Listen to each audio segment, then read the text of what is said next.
This Nagaland Legislative Assembly has explored all means to overcome this obstacle, because especially 7th Schedule of the Constitution and Geology and Mining Act, Preparation 1957, we try to overcome it by making legislative resolution and putting up to the governor. And governor has reserved its asset, and therefore he has positive person of India, and the reply was this one. And it was Moili himself was a criminal lawyer at that point of time, and this is reply with that. And therefore he literally went by the constitutional spirit, saying that the state legislature doesn't have the mandatory legislative power to make laws under union list, especially in Chapter 53. So I do not know what would be the wisdom of the Chief Minister, leader of the House, but it needs review and revisit the Chambers when you want to act. That's what I have in mind. Is the Nagaland Legislative Assembly, are you going to come up with an official interpretation of the Article 371A? Because many times there has been a tendency of, misinterpreting this article as per to our convenience and interest. I do agree. Yeah, many people used to interpret this Case Manual Act, especially relating to this Article Clause 4. But the Constitution of India is very clear, especially 7th Schedule and then the 1957 Geology and Mining Act, where state doesn't have any mandatory authority to legislate over this subject. And therefore, unless union government agree to revisit the Chambers Manual in its interpretation, I find it difficult to go because Nagaland as a unit and the Federation, Union of India, we are subjected to Constitution of India in its obedience. And then unless we follow due process of law, we will be acting contrary to the spirit of law. So you are saying a revisit of the Act.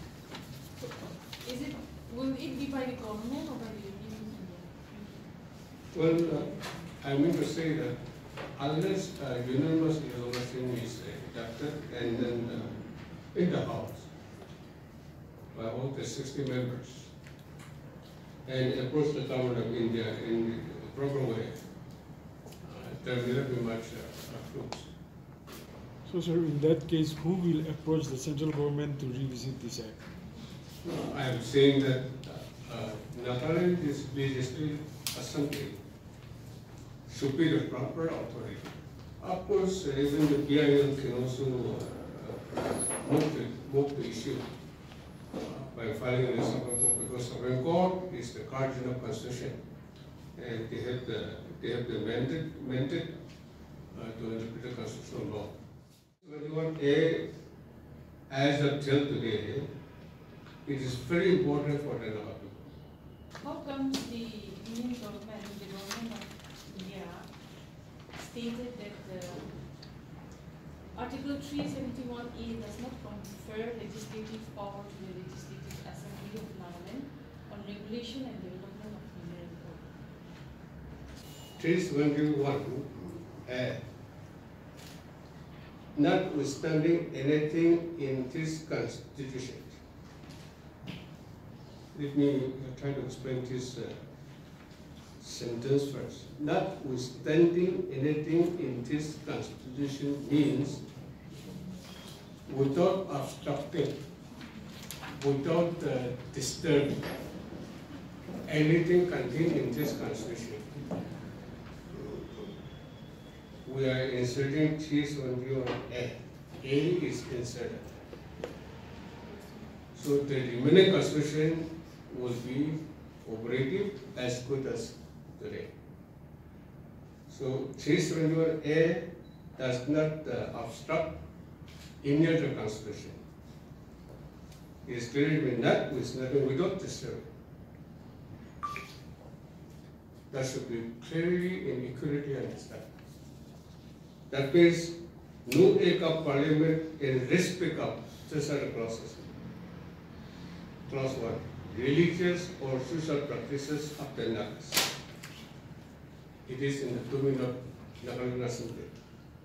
Number 2, Naga consumer laws and procedure. Number 3, administration of civil and criminal justice involving decisions according to Naga consumer law. I think even the 2 and 3 is just one.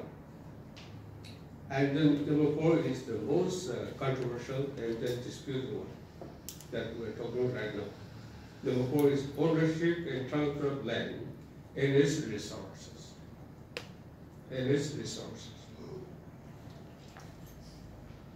I'm told that while debating on the 16-point memorandum, these were resources, land and its resources.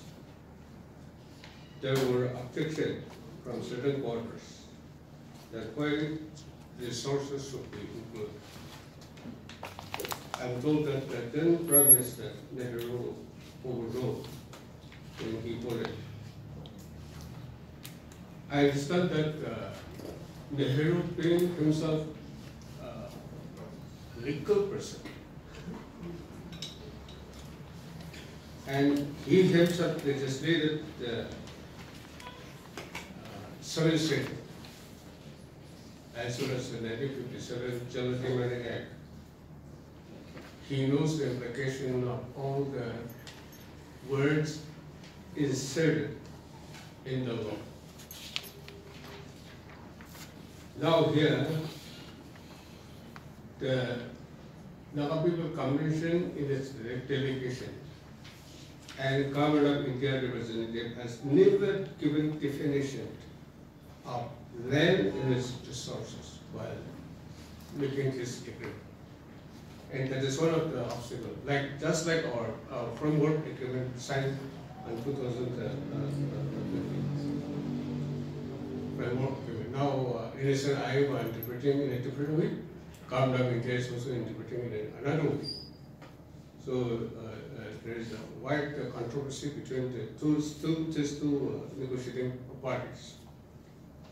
Any legal document that is entered or made in between should have given proper definition of words in their meanings, legally defined words. But even this Article 321A, land resources was never given its definition and meaning. And there we face that difficulty. Because knowing fully well that resources belong to Union of India, the state government doesn't have the constitutional mandate to legislate on such resources, especially minerals, gas, and so on and so forth. It is in the UN list, 7th Schedule, especially Imchen 53. Therefore, there are so many other relevant acts also, but I have put it in this one. So these are the obstacles we are facing today, and therefore I say that it is almost as good as a redundant articles. Beg your pardon? Since you have stated it as a redundant, what would be your suggestion? I have already stated my view, my opinion, that if the people members agree, and then the leader of the House take the initiative of proposing for review of 371A to keep a more meaningful entry in the Constitution. Trying to define the legal words implicating enough people, especially land and its resources. Of course, land is not that disputable. But resources, it has a huge obstacle here. It has a huge obstacle. And to me, it is as good as returned. We, as a legislature, were acting and expected to act within the ambit and parameters of the constitutional activity, because we are understood. Whereas the Naga people are conducting official level political talk to bring an end to Naga political issue. Only that they are taking too much and too long a time, too precious time. 26 years is a long, long war. Therefore, while they are negotiating for the destiny of the Naga people, of course, Nagaland Legislative Assembly cannot or should not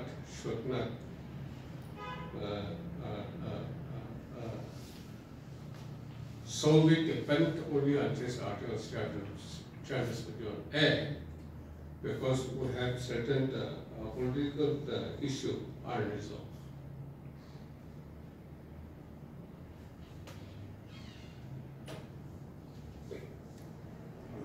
The right to land has been given as per the Article 371A, but not for resources. You mean to say that? But if the land is not there, then where the resources will be? Yeah, that is the question. That is the question. Actually, we thought that resources, land resources. Resources means above the surface of the land and also beneath the surface of the land. All these resources beneath the surface of the land, we thought it belongs to us. And it belongs to us means the Nagaland Legislative Assembly has the constitutional mandate to legislate. But the government says that it is unconstitutional. So that is the dispute and that is the controversy. So, sir, according to you, the Assam government and the Nagaland government willing to sign an MOU, which they have agreed in principle, do you think it will be wise for both the states to explore the resources, especially the oil exploration? You are talking about the boundary dispute between the two states. And if both the parties agree to share the royalties so collected over the years, so we share, setting aside the boundary dispute, because it belongs equally to the both states, and it should be our state living. So there is nothing wrong sharing between the two. But I also have my own thought with that concern and concurrence of the union government should also be necessary.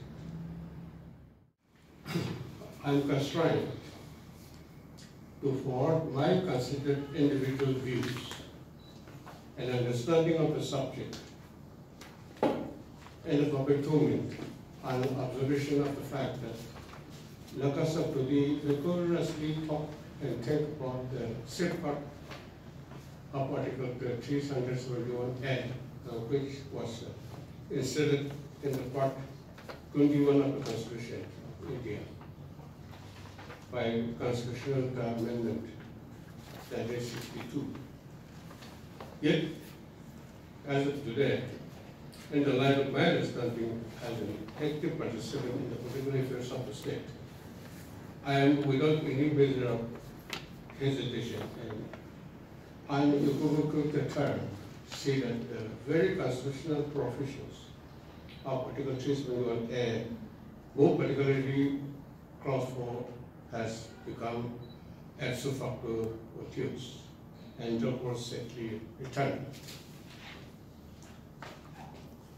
We are all aware that the history of the Naga struggle for political emancipation, we find that to do or die for a suffering independent Naga homeland from the chains of the land rule and control was seriously started in early 50s when the Naga took voluntary plebiscite on May 16, 1951 under the spearhead of Nagaland Council.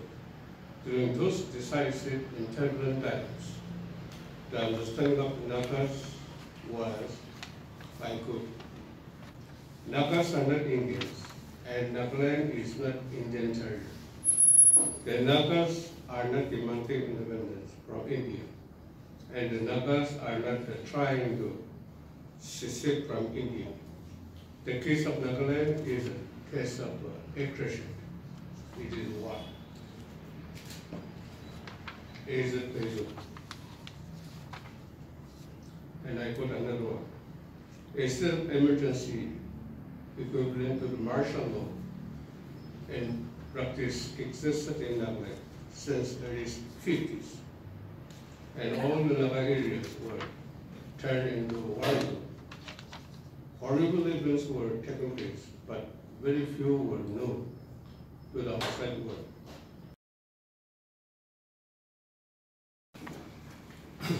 I'm constrained to forward my considered individual views and understanding of the subject and the public domain on observation of the fact that Nagas of today vigorously talk and think about the safeguard of Article 371N, which was inserted in the Part 21 of the Constitution of India by Constitutional Amendment 1962. Yet, as of today, in the light of my understanding as an active participant in the political affairs of the state, I am without any measure of hesitation and unequivocal term say that the very constitutional provisions of Article 371A, more particularly Clause 4, has become ipso facto use and therefore safely returned. We are all aware that the history of the Naga struggle for political emancipation, we find that to do or die for a suffering independent Naga homeland from the chains of the land rule and control was seriously started in early 50s when the Naga took voluntary plebiscite on May 16, 1951 under the spearhead of Nagaland Council. During those decisive and turbulent times, the understanding of Nagas was by good. Nagas are not Indians, and Nagaland is not Indian territory. The Nagas are not demanding independence from India, and the Nagas are not trying to secede from India. The case of Nagaland is a case of aggression. It is war. Is a pleasure. And I put another one. A state of emergency equivalent to the martial law in practice existed in Nagaland since the early 50s. And all the Naga areas were turned into war zone. Horrible events were taking place, but very few were known to the outside world. Nagas in the crossroad, that's enough. And I put another. I can well remember how dark were those days. We know foreigners were allowed to witness the situations in the early part of 1950s, when the whole world was busy in their own efforts. Nagaland was converted into a prison cell, reference to Nagaland church and politics, Reverend Vikino and unquote. History vividly revealed that for suffering independent Naga homeland, of fathers have willingly given their life for bare unabated cycle of violence, bloodshed in the years. It is understood that in the given challenging situations and times, Naga People's Convention was formed in 1957 with an idea to explore means of possible for restoration of peace and harmony in the beleaguered Nagaland.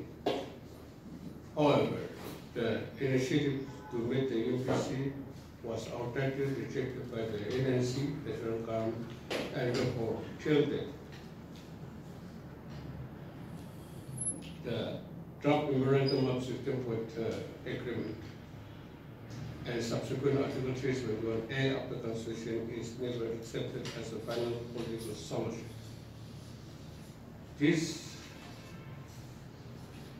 aspiration is still today the most formidable obstacle in the hindrance of, in the process of unearthing an acceptable solution to the political issue. However, the delegates of the UPC went ahead with a preconceived political agenda and signed the subsequent agreement with the government of India without the popular mandate of the Naga people. However, the agreement being signed before the Prime Minister of India without the knowledge and affirmation of the Naga people. Article 371A was inserted in the Constitution of India by virtue of the subsequent agreement of the embassy. It is estimated that Article 371A was by and large propagated by the signatories of the final political administrations of Naga people, but nonetheless, it is observed that there are self-contradicting clues and undefined paradoxes in the working and implementation of 371A.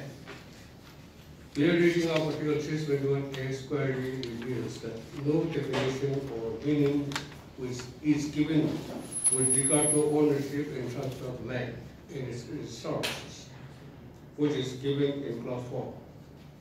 This very inherent flaw creates difficulties and confusions in the realm of interpretation. Further, observation is that there is no specific legislative power accorded to the Nagaland Legislative Assembly to legislate with respect to the special provisions of Article 371A Clause 4. This unexplained ambiguity and flaw give rise to a never-ending confusion. By all indication, it is observed that 371A does not per se provide blanket protection and safeguard to its provisions. Article 371A is rather a protective provision, but not an enabling provision of law in the Constitution. It is a satanic inherent flaw that Nagaland Legislative Assembly was not accorded the power to make laws, its own laws, and the enumerated clauses of Article 371A.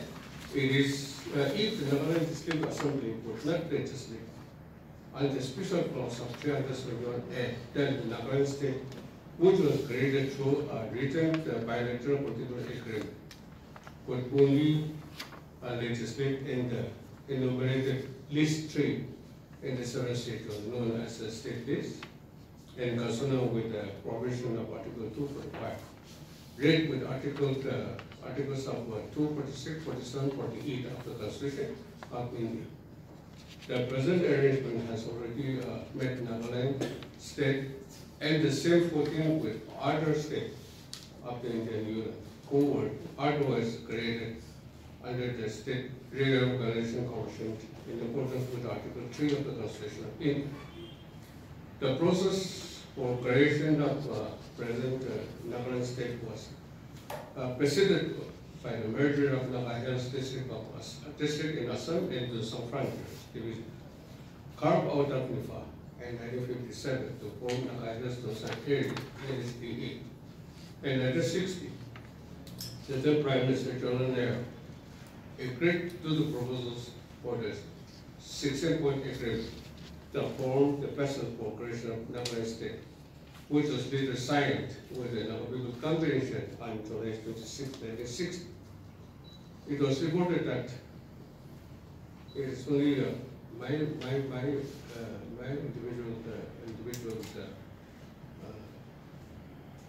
information. Idea of convening the Nagaland Convention in 1956 was given by the IB, the government of India, and was patronized by them so as to make the convention a reality. It is also known that first draft of the 16-point agreement was drafted by the IB.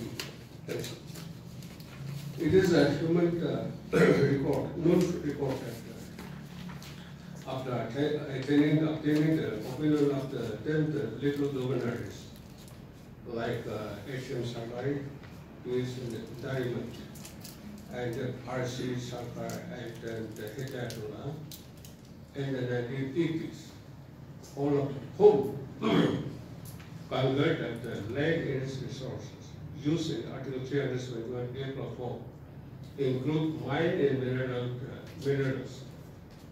Accordingly, the Nagaland Legislative Assembly passed a resolution in July 26, 2010, to the effect that the laws made by the Parliament on petroleum and natural gas would be inapplicable in the state of Nagaland with respective effect. And subsequently, invited expression of interest from the companies to explore and exploit the 11 oil and gas wells and identified across 11 districts in the state. However, this legislative initiative by the government of Nagaland was extinguished by the government of India, Minister of Home Affairs, by its office memorandum 23/5/2023, wherein it was stated that, I quote, the Union Ministry is of the considered view that Article 371A does not confer legislative power to the Legislative Assembly of Nagaland on regulation and development of mineral wealth. Therefore, the power to make laws in respect of subject covered under the list 1 of the 7th schedule of the Constitution, including Entry 53 of this 1, rests with the Parliament. Therefore, the resolution passed by the Nagaland Legislative Assembly in July 2010 is unconstitutional and invalid. It is certainly that the above unilateral office memorandum in the form of order that the Nagaland Legislative Assembly has bypassed Entry 53 of this 1 of the 7th schedule and the Mines and Mineral Regulation and Development Act of 1957 is to my understanding of entirely of the matter is publicly erroneous, incurable, not tenable, and manifestly arbitrary. It is nowhere seen in the record that the Mines and Minerals Regulation and Development Act 1957 has been approved by the Nagaland Legislative Assembly as an application of statutory law in the state from the date of statehood till date. It is therefore in the light of the above legislative process initiated by the state of Nagaland and concurrently notifying executive order so pronounced by the Home Union of India, the so-called sacrosanct provisions of Article 371A were particularly Clause 4, which emphasized ownership and transfer of land and its resources has from the threshold of the hitherto has filled and has dormanted down to non boundary yet.